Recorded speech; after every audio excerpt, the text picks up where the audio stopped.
It seems like tattoos are a very popular trend nowadays.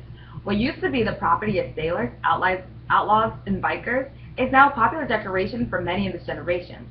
A tattoo is a permanent mark or design made on the skin by a process of pricking and engraving an indelible pigment or by raising scars. Tattoos are a very popular body modification that is very common today. Like many, you have probably thought about getting a tattoo, but before you go to the nearest tattoo shop, there are a few things that may be helpful information about tattoos, such as the history of tattoos, the process of getting a tattoo, and the pain associated with getting a tattoo. As our generation comes of age and stigmas associated with tattoos begin to fade, tattoos are becoming more acceptable. It is a trend you see in the media, whether they are tatted on your favorite music artist, celebrity, a television competition shows based on tattoos, or even a song you hear on the radio about tattoos. In the past few years, I have spent a lot of time researching tattoos because I have several myself. With the help of the internet and speaking to several tattoo artists, not only have I learned useful information pertaining to my own specific tattoos, but I also have learned a lot about tattoos in general, including its history.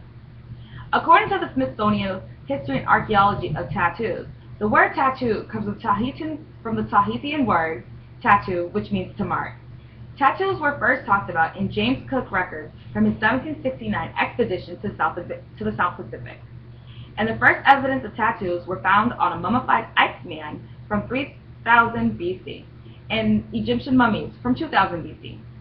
Many religions have very different views on tattoos. In Christianity, there is no clear interpretation on tattoos. Some believe that tattoos are forbidden, while others believe that they're not only acceptable but ordered. In Judaism, permanent marks on the body show disrespect, while in Buddhism, some monks view tattoos as amulets that keep the person safe or provide strength in the face of a crisis. Knowing the history of tattoos can be very informational and helpful, but knowing the actual process of getting a tattoo may be even more useful. A tattoo is a punctured wound made deep in your skin that is filled with ink.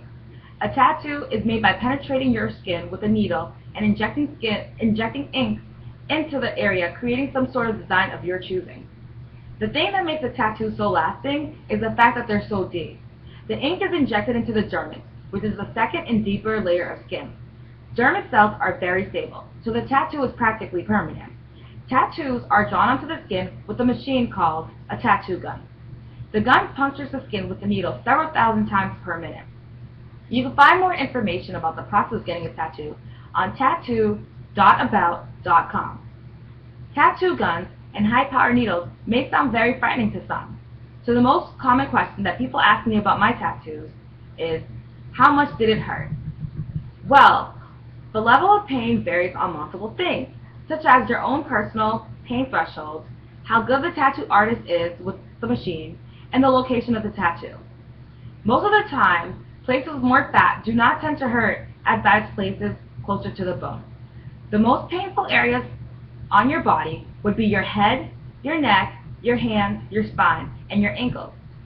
Whereas the least painful would probably be your shoulders, lower back, calves, forearms, and butt. Individuals have their own specific experience. What might not be considered painful to you can be considered torture to others. Johnny Depp once said, "My body is my journal, and my tattoos are my story." Knowing the history of your tattoos, the process of getting a tattoo, and knowing your pain tolerance may be very useful knowledge to acquire before you make the decision to sit in a chair at a tattoo shop. Tattoos are very common body modifications amongst our generation.